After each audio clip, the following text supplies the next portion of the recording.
Johannes 7 vanaf vers 37. Op die laaste dag, die dag van die groot hittefees, het Jesus daar gaan staan en uitgeroep, as iemand dors het, laat geroep, as iemand dors het, laat hy na my toe kom en drink. Met die een wat in my glo, is dit soos die skrif sê, strome lewende water sal vanuit sy binneste vloei. Here Jesus, wanneer ons reflekteer oor die lewe wat U vir ons gegee het, dan kom U Gees en U maak ons gedagtes breër. U help ons om verder te kyk as onsself en U vir ons elkeen uitgelê het. Tree vir tree het U ons gebring om hier te wees. Tree vir tree gaan U ons vooruit, reeds môre tot die dag van die ewigheid, en ons volg U. En ek glo, Here Jesus, dat U ons stuur in die wêreld in, om daar in die dorre streke die lewende water te bring. Genade en vrede rus op ieder en elkeen van ons. Liefde en voorspoed is die beloftes waaraan ons vashou. Hoop is wat ons verkondig. Hoop is wat ons verkondig waar ons kom. Mag ons daarom ons plekke vol staan vandag. Mag daar iets van 'n vlam binne in ons bors opskiet, Here. 'n passie vir U om uit te gaan, om mense wat soekend is, ook te gee wat ons ontvang het. Here, U gee vir ons so baie. Genade onbeskryflik groot, sê die lied vir ons, is U hartklop vir ons. U liefde, Here Jesus, kan ons net leer ken, omdat U as gemeente, gelowiges en huisgesin, sit ons saam in daardie liefde vandag, en ons is verbind aan mekaar. Mag die eenheid wat U saamgesnoer het vandag ook oorloop in die gebeurtenisse van die doop en die nagmaal. Ons is hier, Here, om te hoor wat U vir ons wil sê. Gees van God, help ons om te luister en daarop te reageer. Amen. Gemeente, geloofsfamilie, huisgesin van God, geloofsfamilie, huisgesin van God, God groet jou vandag. Hy groet jou met die belofte van sy bystand. Hy groet jou met die liefde van sy Seun Jesus Christus. En hy groet jou met die belofte van sy inwonende krag van die Heilige Gees, wat met jou sal gaan. Wanneer hy jou groet, kry jy die geleentheid om te antwoord. Mag ek en jy daarom antwoord deur ons lofprysing vir hom te gee, ons gebede te fokus op hom en te deel. Ek wil elkeen van julle uitnooi om saam met my te staan, sodat ons vonk 174 vers 1, 3 en 4 kan saam sing, strome van seën uit die hemel. Kom ons staan asseblief. Gemeente, wanneer dit kom by die doop, veral wanneer dit kom by die doop van 'n klein kindjie, dan het ons nodig om te verstaan waarom ons vandag hier by mekaar is. Waarom God die kerk, die gemeenskap van die heiliges roep om reeds nou 'n liggaampie deel te maak van sy huisgesin. Dink vir 'n oomblik aan jou eie lewe. Dalk het jy kinders vandag. Wanneer was die eerste keer wat jy daardie kind lief gekry het? Was dit en in jou arms gerus het nie? Net soos wat ons as ouers ons liefde vir kinders wil wys, so glo ek dat die doop vandag ook vir ons 'n tasbare herinnering is daarvan dat God nie wag vir ons tot om op 'n dag te kom om te bely ons glo alleen in hom nie, voordat hy sy liefde vir ons gee nie. Nee, reeds van geboorte af kom God en hy sê, ek wil my liefde vir jou gee. Sodat jy kan weet, wanneer jy groot word, my liefde, sodat jy kan weet, wanneer jy groot word, my liefde hou soos 'n dekmantel bo jou die wag. Dit is vir my belangrik dat ons vir mekaar sê, dat wanneer ons praat oor die doop, dat ons 'n duidelike verstaan sal hê daarom. Want ons as gemeente wat hier sal hê daarom. Want ons as gemeente wat hierin sit, deel saam met Wian en saam met Annelie in die geleentheid. Die doop is 'n sakrament wat die Here gegee het vir ons as kerk, omdat dit ons herinner daaraan dat dit aan Christus is, waaraan ons verbind word.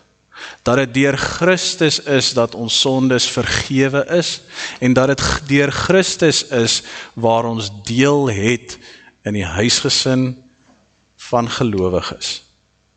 As ons dink aan die doop, dan kom sê ons vir mekaar van Jesus Christus. En verplig ons om as lewende lidmate van sy liggaam te leef. As gedooptes behoort ons die Here uit dankbaarheid met ons hele wese lief te hê, hom te vertrou en hom te dien. Deur die doop verseker die Here ons ook, dat hy deur sy Gees in ons woon, en dat hy ons lewe so wil regeer, dat ons hoe langer, hoe meer sy beeld kan vertoon. Verstaan julle nou, dat wanneer ons vir mekaar sê, dit wat hier vandag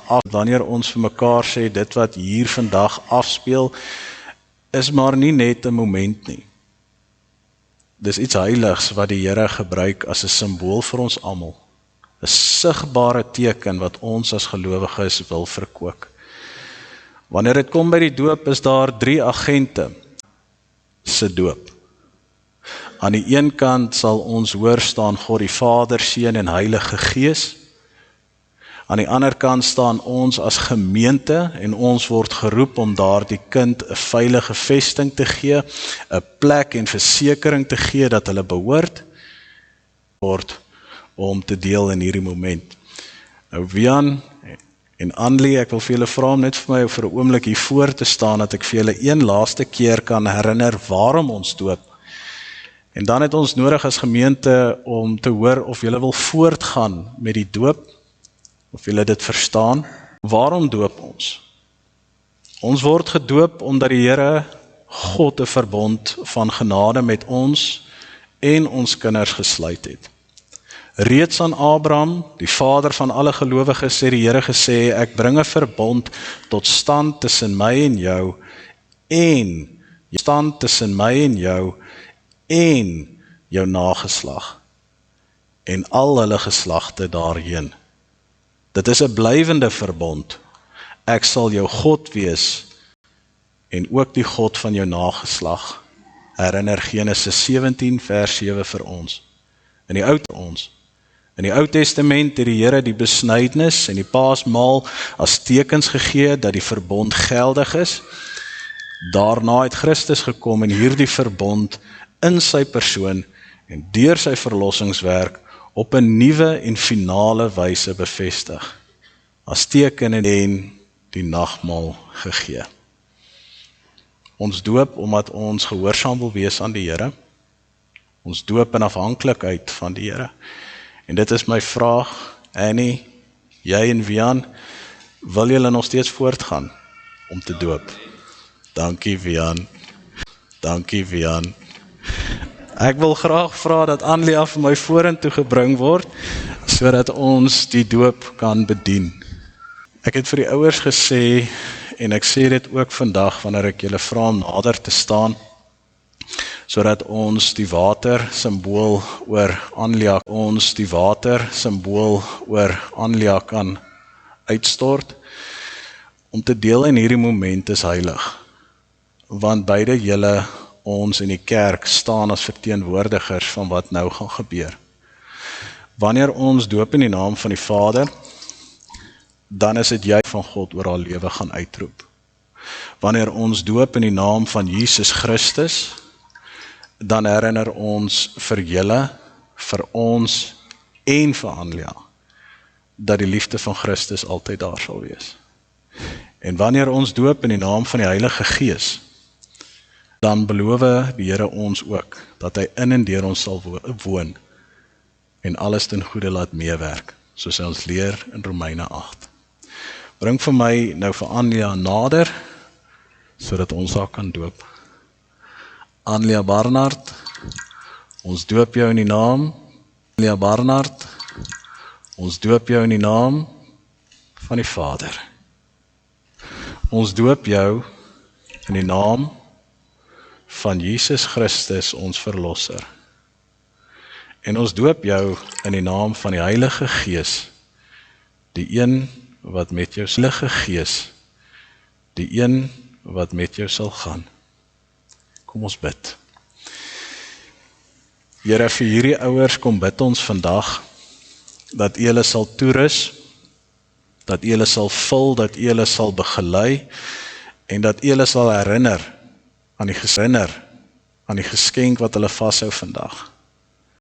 Soos hy ouer word, soos hy groei in identiteit, mag hulle nooit vergeet van hierdie dag, waar hy ingetree het nie. Dan mag dalk daar wees waar hulle nie by haar kan wees nie.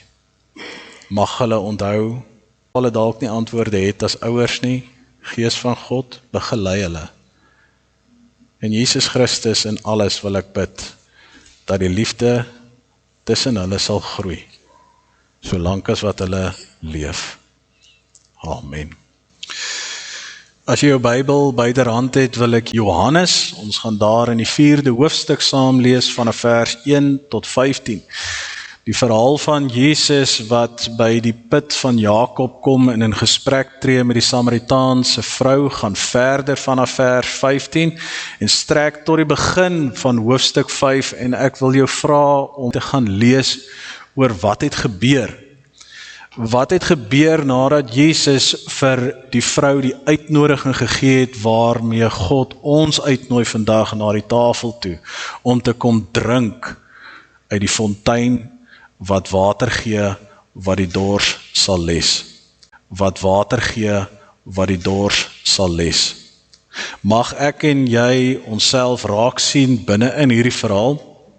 Mag ons onthou wat van by die nagmaalstafel afgespeel het, en mag dit ons ook herinner aan hoe belangrik ons vir God is. Ek kan dit nie genoeg benadruk vandag, dat jy en ek 'n plek het in die koninkryk van God, wat ons moet volstaan nie.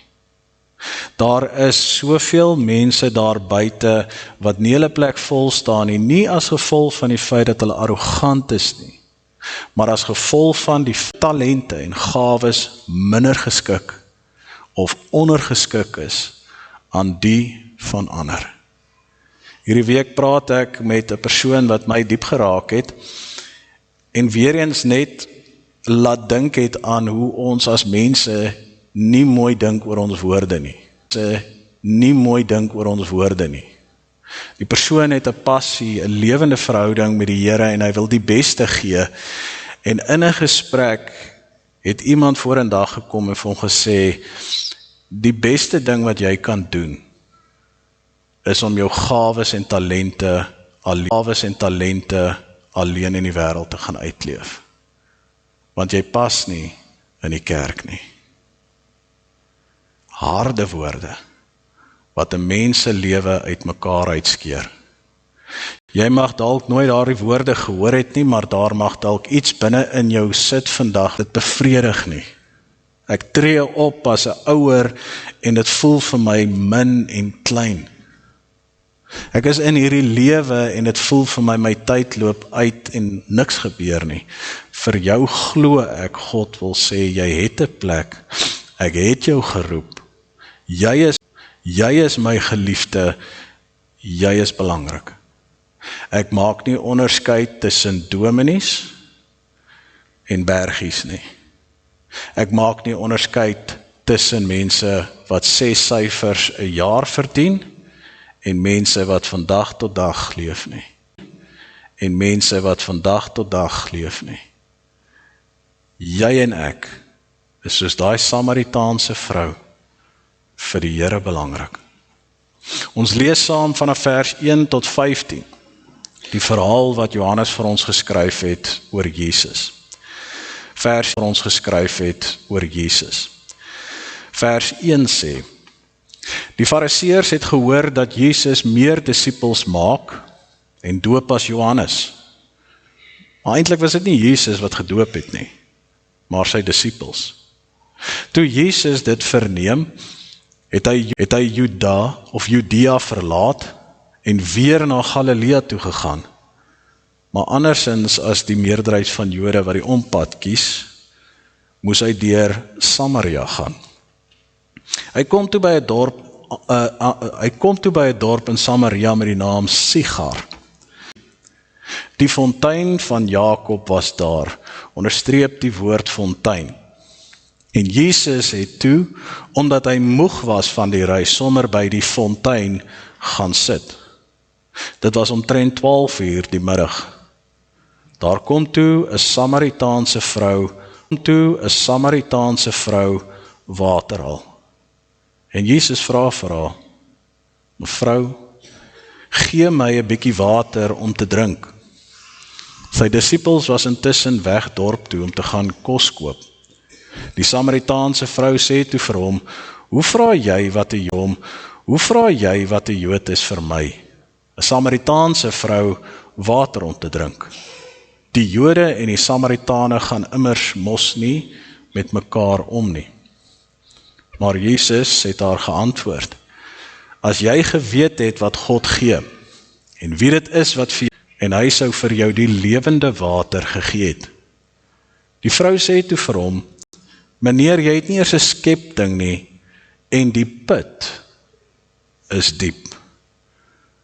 Van Jesus wat by die fontein van Jakob sit, na die omskrywing van die put van Jakob, daarom te vra, jy is tog nie meer in staat as ons voorvader Jakob wat hierdie put vir ons gegee het, en selfs saam met sy seuns en sy diere daaruit gedrink het nie.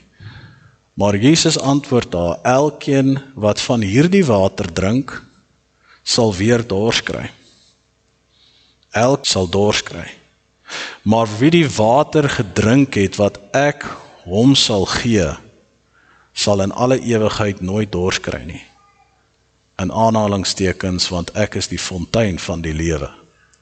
Nee, die water wat ek hom sal gee, sal in hom 'n fontein wees, met water wat ek hom sal gee, sal in hom 'n fontein wees, met water wat opborrel en vir hom die ewige lewe gee. En toe verstaan die vrou iets, en sy sê vir hom, meneer, gee vir my van daardie water, sodat ek nie weer dors sal kry, van daardie water, sodat ek nie weer dors sal kry, en hier toe hoef kom water haal nie.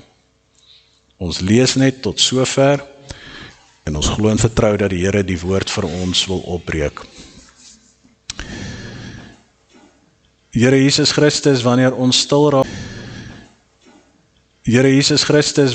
stil raak voor ons kom by die woordverkondiging, dan doen ons dit in afhanklikheid van die Gees. Heilige Gees, U het gekom om ons te begelei, te leer, vooruit te gaan, te wys, te inspireer, uit te gaan, te wys, te inspireer, te herinner dat U ons elkeen liefhet.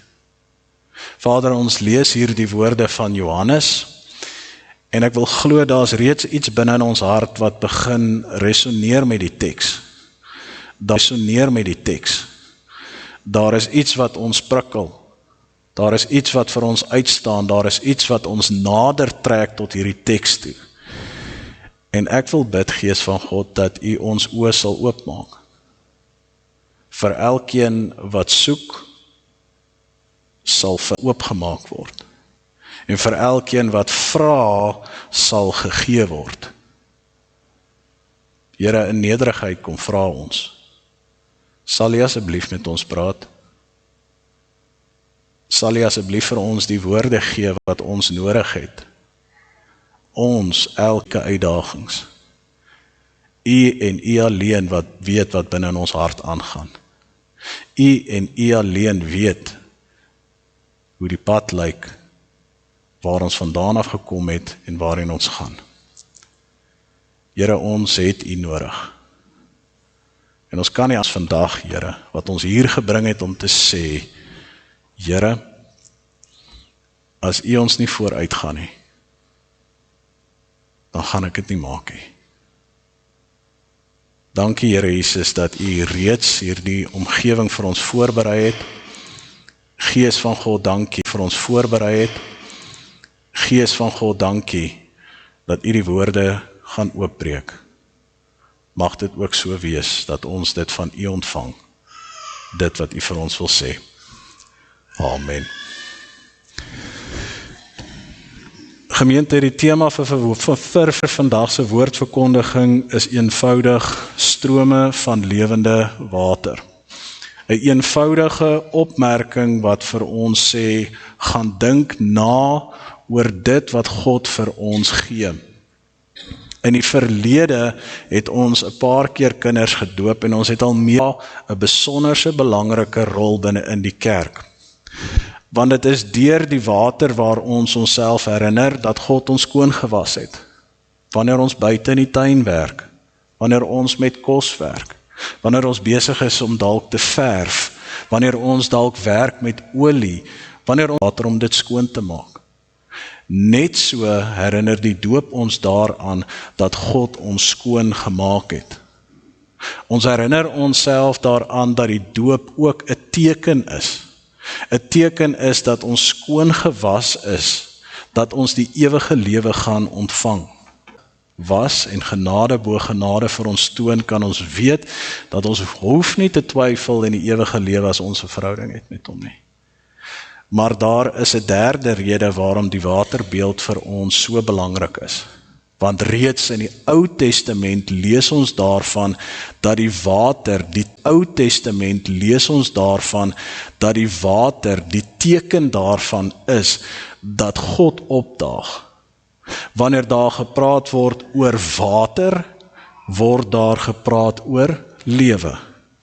Waar water nie is nie, kan groei nie plaas. Water nie is nie, kan groei nie plaasvind nie. Paulus het gesê, ek het geplant, Apollos het nat gegooi, maar net God kan laat groei.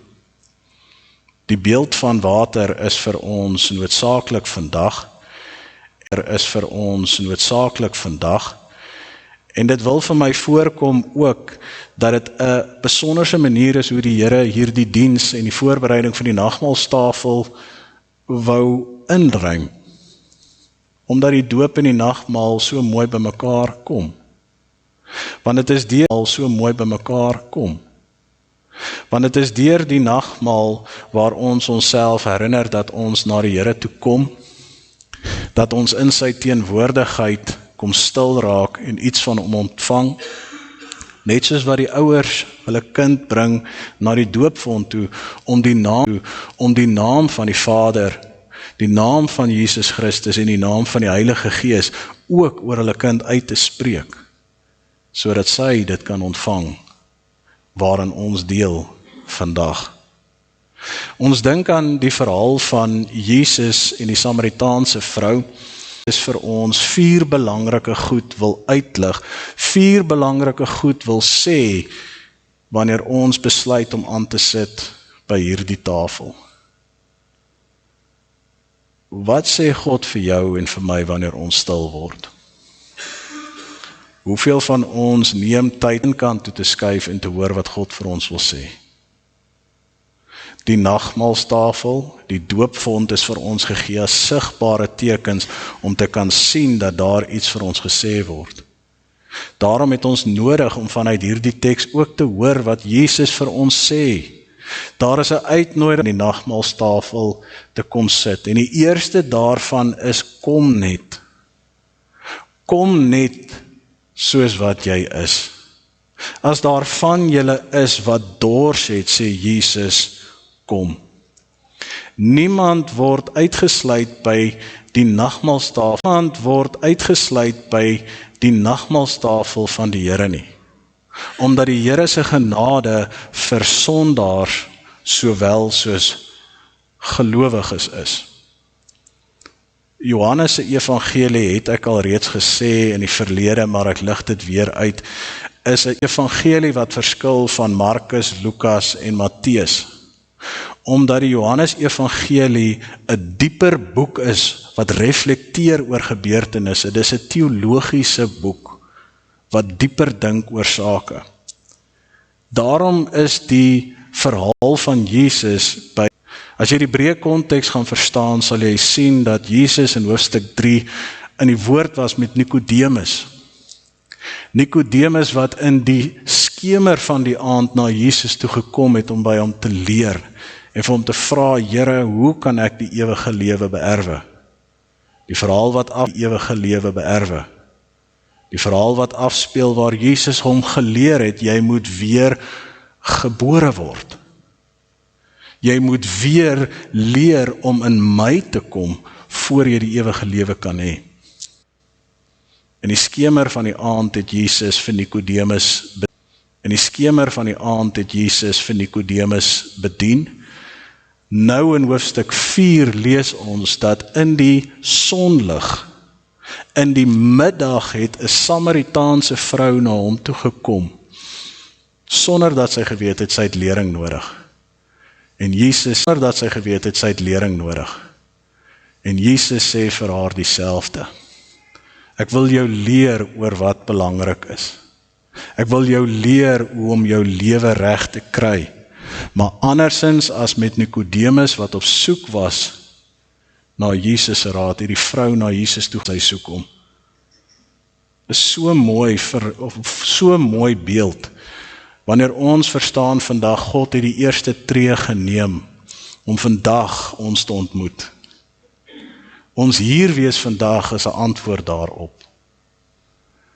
God gee altyd die eerste tree. Toe God doelbewus 'n tree teruggeneem het om 'n area te skep waarbinne hy kon skep, het hy getree en die eerste tree geneem. Toe die wêreld van so formaat geraak het dat sonde toegeneem het en oorgeneem het, het God die eerste tree geneem om te sterf aan die kruis. Dit is hierdie God wat vandag die eerste tree neem na ons elkeen toe, om te kan sê, kom. Het jy dors vandag? Praat ek nie van 'n dors soos 'n glas water omdat jou keel droog is nie. Is daar iets binne in jou hart wat jy weet jy nodig het? God sê kom. Kom en kom soek dit in my. Kom en kom maak 'n draai by my. Plaas die my toe om saam met jou daarna te kyk. Jy word uitgenooi om in 'n verhouding met my te staan, sê Jesus Christus.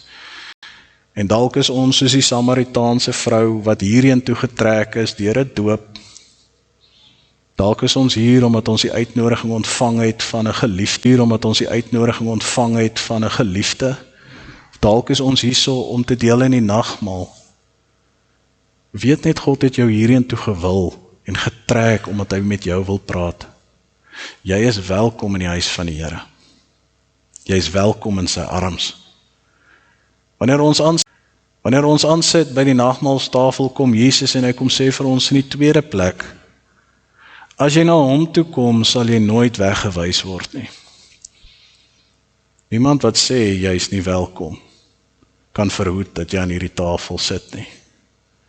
Niemand wat vir jou sê jy is ondergesig, 'n saak tussen jou en God. En God sal so ver gaan om jou te gaan haal in jou omstandighede sodat jy hom kan leer ken. 'n Stukkie inligting gee Johannes vir ons wat noodsaaklik is. Waarom praat hy vandag met ons oor die Samaritaanse?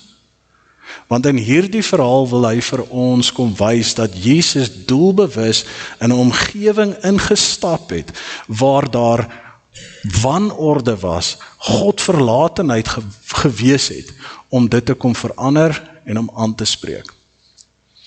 In die Midde-Ooste was dit vermy het. En een daarvan was die gebied van Samaria.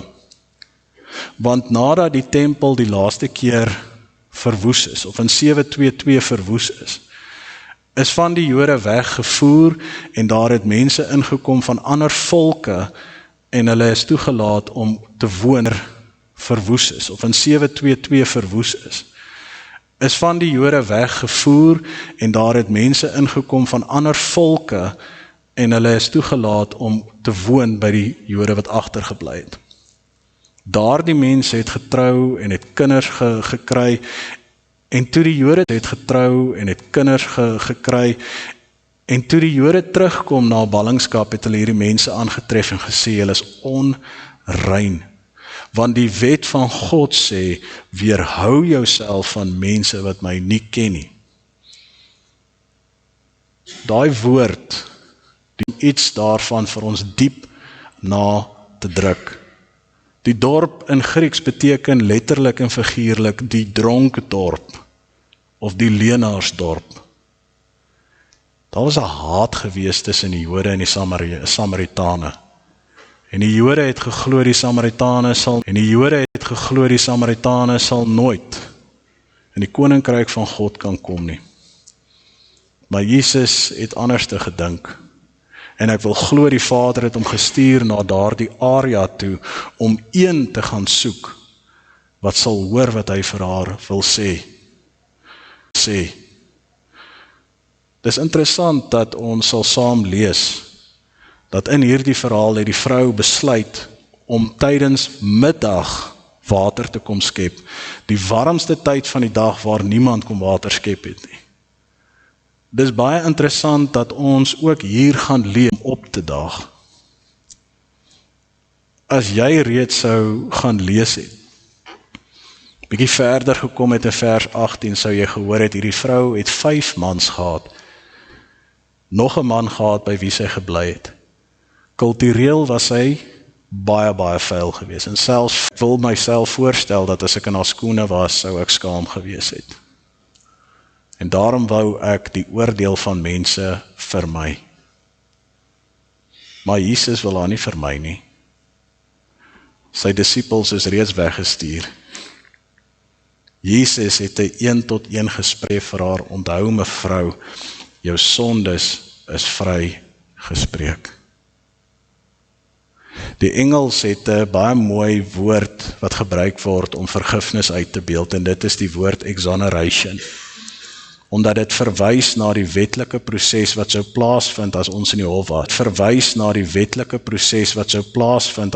hof was. Jesus Christus het letterlik gestaan aan die een kant, die een wat die seerste gekry het, deur mense wat hom verloon het, wat hom aan die kruis geslaan het. En aan die ander kant was die mense gewees wat skuldenaars was. En Jesus sê, weet jy wat gaan ek doen? Ek gaan dit wat jy gedoen het, wat jou skuldig maak voor God, wat jou dalk skuldig laat voel in die hart, neem op my, en ek gaan vir jou 'n tweede kans gee, baie keer vir my. Want wanneer ek van die nagmaalstafel af opstaan en ek beweeg uit, dan dink ek daaroor na, God gee vir my 'n tweede kans.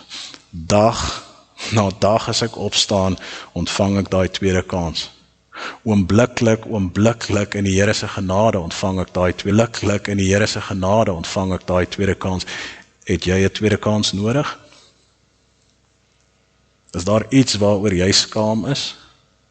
Is daar iets wat tussen jou en God staan, sodat jy nie vrymoedig na hom toe kan kom nie?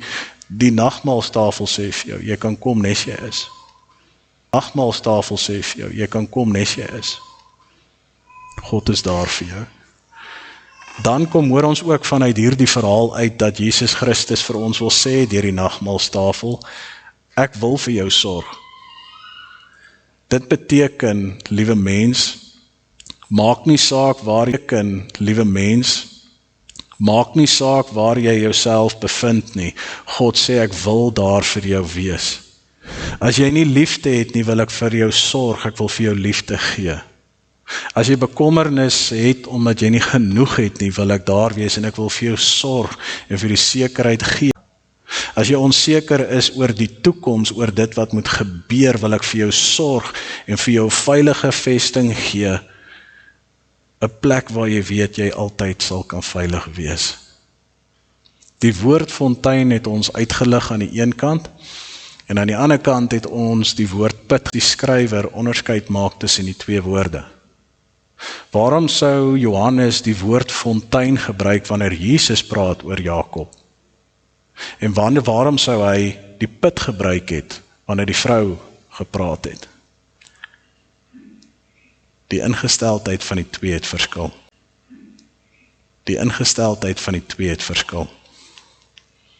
Die vrou het na die put gekyk en sy het gesê, ek moet dag na dag kom om water te skep sodat ek kan leef.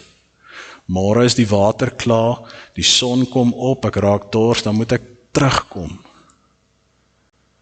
Maar Jesus het na haar gekyk en gesê, verstaan een ding, ek is 'n fontein. Anderste as waar jy na 'n put toe moet gaan en in diepte ingaan, en daar word beweer dat hierdie put tot 100 voet diep was Jesus 'n lewende bron. Dit is waarom Johannes vir ons sê, dat Jesus die fontein van lewe is. En dan sit hy vir ons 'n voetnoot daarby. Jesus het by die put gaan sit omdat hy moeg is. As jy sou terugdink in die evangelie, toe Jesus, het jy gehoor dat aan die einde van die dag, het God sy engele gestuur en hom versorg. Dit is my so mooi beeld gewees om te sit, om te sien dat God hier sit, en hy sê, onthou, ek is menslik. Ek weet jy sukkel. Ek weet jy het vrae, ek weet jy het seer oor goed wat gebeur het, ek weet jy het twyfel, daar mag dalk van julle wees wat haat het, omdat God nie opgedaag het nie. Jesus sê, ek weet het. Maar so menslik is ek, dat ek vir jou wil sê, ek wil daar wees vir haat het, omdat God nie opgedaag het nie. Jesus sê, ek weet het. Maar so menslik is ek, dat ek vir jou wil sê, ek wil daar wees vir jou, en ek wil vir jou sorg. Wanneer ons by die nagmaalstafel kom aansit, dan kom herinner ons onsself dat ons na God toe gaan om met oorgawe en in vertroue in 'n verhouding met hom te leef. Want ons wil nie net glo nie. Ons wil vashou aan die belofte dat God sal sorg en versorg. Waarmee ons afsluit voordat ons gereed maak vir die nagmaal en die gebruik daarvan, is dat Jesus vandag vir ieder en elkeen van ons sê, kom. Kom net na my toe. Ek is die liefde, die bron van liefde, sing Louis Brits, liefde self. Liefde, sing Louis Brits, liefde self. Ek het gekom om my liefde vir julle te wys. 1 Johannes 4, wat ons net nou van gehoor het gesê, ons ken liefde, nie daarin dat ons liefde gehad het vir God nie, maar dat Jesus Christus sy liefde eerste vir ons geopenbaar het. Jesus wil nie jou straf vandag nie. Jesus wil jou nie bind met 'n swaar las nie. Jesus wil jou vrymaak. Ek onthou my dosent op universiteit het ons een keer baie lekker laat lag. Die kerk 'n manier gehad het van preek, om mense te kry om na Jesus toe te kom, en hy het die voorbeeld gebruik van die predikant, wat hulle genoem het die draai of braai predikant. Hierdie predikant het 'n swart lijkswa gehad, en dan het hy na die middestad van Pretoria toe gery en dan sou hy gegaan het, en hy sou sy hand gedoop het in een of ander middel wat hy aan die brand sou steek. En dan sou hy daar voor die skare staan en sy hand sou brand, en dan sê hy, wil jy so brand as jy vandag sterf? As jy nie so wil brand nie, moet jy bekeer en na God. Ja, ons gaan seer kry, as ons nie in God glo nie. Maar dis nie die God wat ons aanbid vandag nie. Die God wat ons aanbid wil nie sê ons moet seer hê en pyn hê nie. Daardie God wil ons verlos. Daardie God wil ons verlos. Daardie God is soos die Engelsman sal sê, 'n gentleman, wat vir jou wag. Wat dag vir dag na jou toe kom met hierdie woorde. Kom. Mag ons soos Blaise Pascal verstaan. Binne in ons hart is hier 'n gat wat nooit gevul sal word deur enige iets wat die wêreld vir ons kan gee nie. Ons sal aanhou teruggaan na die put van die wêreld om ons te probeer vul met die fontein van lewe self waar ons gevul sal word. Die Here gee vir ons vandag die uitnodiging om te kom aansit vrylik by die nagmaalstafel om te ontvang wat hy vir die Samaritaanse vrou gegee het. Soos ons afsluit in gebed mag om te kom aansit vrylik by die nagmaalstafel om te ontvang wat hy vir die Samaritaanse vrou gegee het. Soos ons afsluit in gebed mag ons woorde vers 15 wees vandag. Meneer, gee van my van daardie water. Meneer, gee van my van daardie water, sodat ek nie weer dors sal kry en nie hoef te kom water haal nie. Ons dink oor daardie woorde soos wat ons saam afsluit in gebed. Kom ons bid saam. Here Jesus, ek wil veronderstel, ons het elkeen die boodskap al meer as een keer gehoor. 'n preekwoord van 'n predikant wat sê die Here nooi jou uit, kom.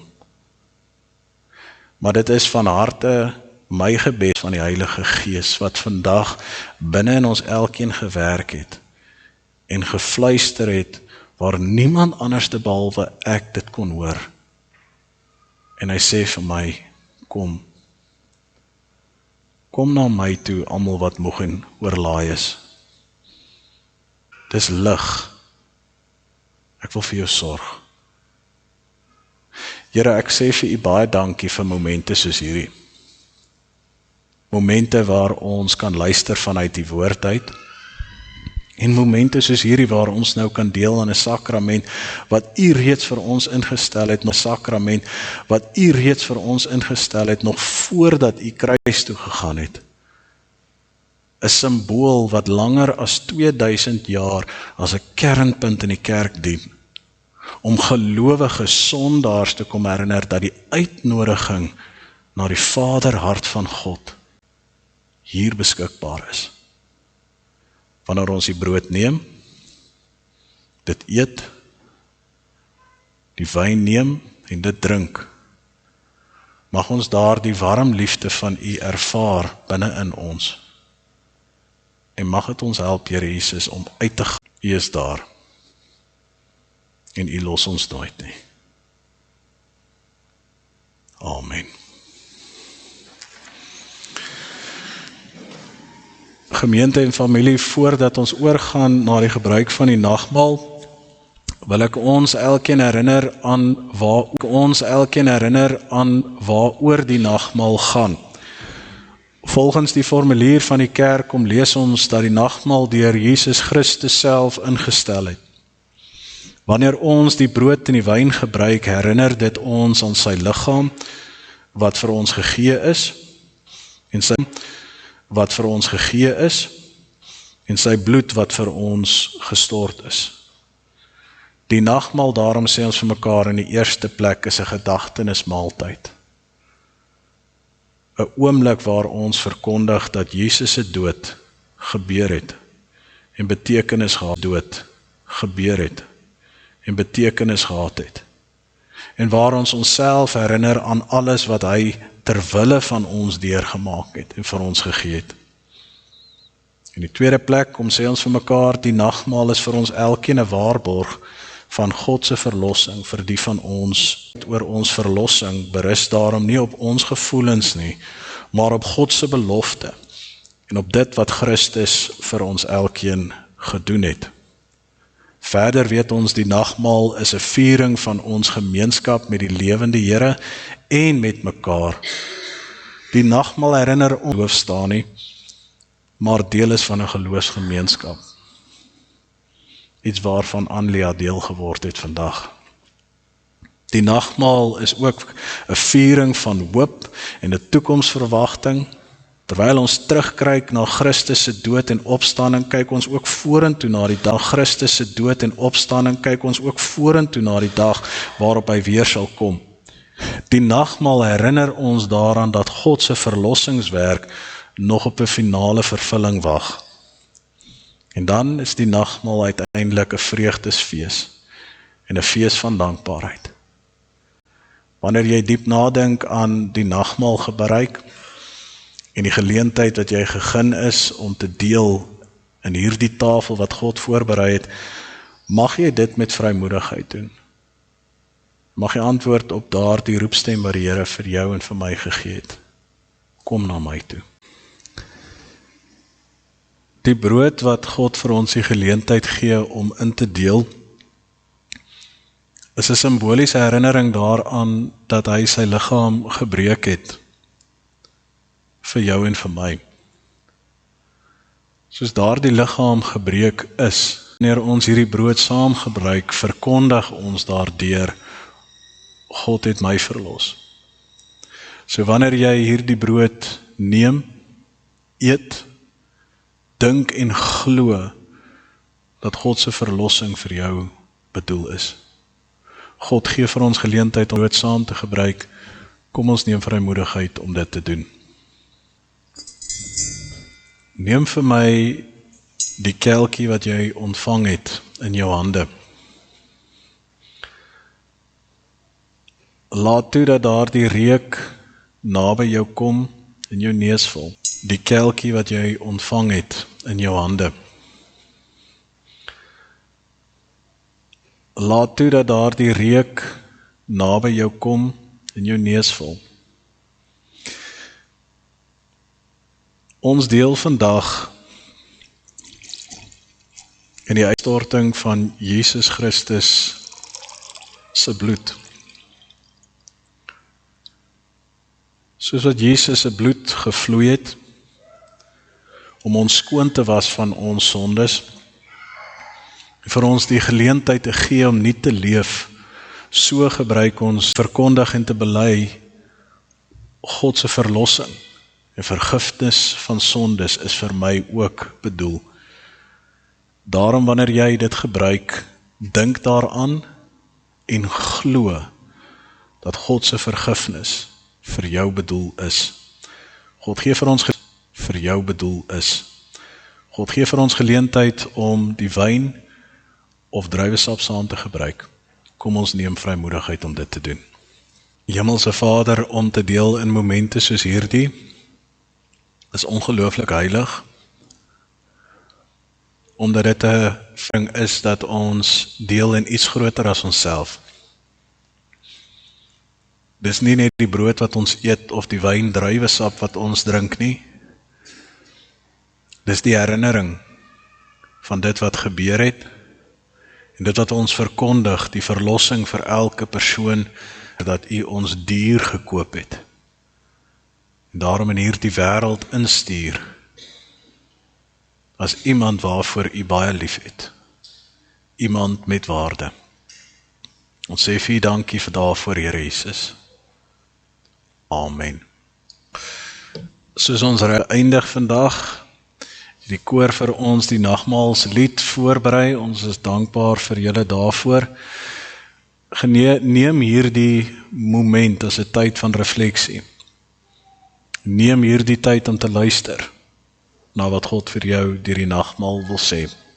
Ons luister.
Kom maak my vry van die sondelas op onder om 'n skoon te was.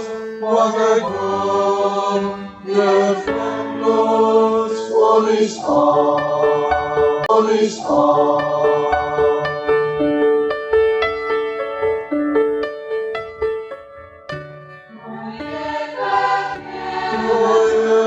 Vergeven, kom maak my vry van die sondelas onder om 'n skoon te was. Want ek wil je vlekloos voor u staan.